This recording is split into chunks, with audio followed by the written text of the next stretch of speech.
तर वाढत्या महागाई विरोधात ठाण्यामध्ये ठाकरेंच्या शिवसेनेनं आंदोलन केलेलं आहे। एलपीजी गॅस यात्रा काढत सरकारचा निषेध करण्यात आलाय। सरकार विरोधात हातात काळे झेंडे घेऊन निषेध आंदोलन करण्यात आलंय। आमदार सुनील राऊत यांच्या नेतृत्वाखाली हे आंदोलन जे आहे ते करण्यात आलेलं आहे।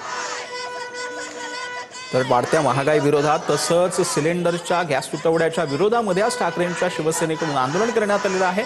आमदार सुनील राऊत यांच्या नेतृत्वाखाली हे आंदोलन करण्यात आलं। या आंदोलनामध्ये मोठ्या प्रमाणावर महिला ज्या आहेत त्या उपस्थित होत्या। मोदी गॅस असं म्हणत भाजपच्या सरकारला कुठेतरी आंदोलनातून उत्तर देण्याचा प्रयत्न जो आहे तो ठाकरेंच्या शिवसेनेकडून करण्यात आला।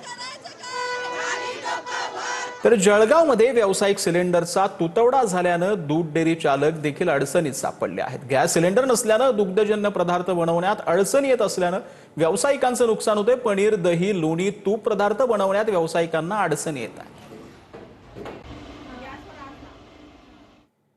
तर छत्रपती संभाजीनगरमध्ये गॅस टंचाईमुळे कॅटरिंग व्यावसायिक अडचणीत आलेले आहेत। कॅटरिंग चालकांकडून लग्नामध्ये वराडी मंडळी कमी करण्याचा सल्ला देण्यात येतोय, तर गॅसच्या कमतरता असल्यानं लग्नातील अनेक गोड पदार्थही गायब झालेले आहेत। कुलस्वामी मंगल कार्यालय इथं आज एक लग्न होतं। एक 300 लोकांचं आहे आणि जनरली एक 300 लोकांना 3 तरी गॅस सिलेंडर लागत असतात।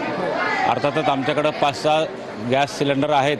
आणखी एखादं लग्न होऊ शकतं, पण खरंच खूप टंचाई जाणवलेली आहे आणि गॅस टंचाईमुळं पुढचं काय होईल आम्हालाही थोडंसं आहे आणि लोकांनाही आम्ही रिक्वेस्ट करतो, विनंती करतो की थोडीशी संख्या कमी करा किंवा हे तळलेले वगैरे पदार्थ कमी करून, स्वीटचे पदार्थ कमी करून असं आपण मेनू करूया की जेणेकरून आपलं काम भागलं पाहिजे। आणि सांगायलाही आनंद वाटतो की लोकही तसा प्रतिसाद देतात। तर आखाती देशांमध्ये सुरू असलेल्या युद्धामुळे ड्रायफ्रूटच्या दरात वाढ झालेली आहे। ड्रायफ्रूटचा जास्तीत जास्त पुरवठा हा बाहेरील देशातून होत असतो, यामुळे आता याला फटका बसला।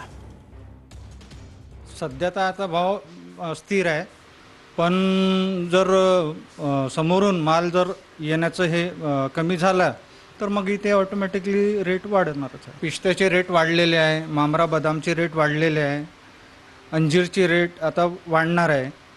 ते हे जे बाहेरून येणारे हे आहे त्यांचे रेट वाढणारच आहे।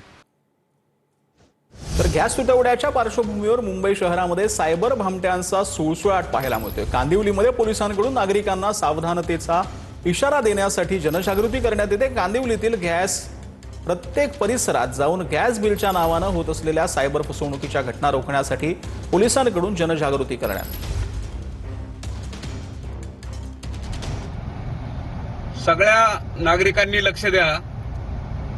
सध्या गॅसच्या वितरणात थोडा तुटवडा येत असल्यामुळे सर्वांना लाईनला उभं राहावं लागत आहे आणि नवीन सिस्टमनुसार OTP आल्यानंतरच आपल्याला नवीन गॅसची डिलिव्हरी दिली जात आहे।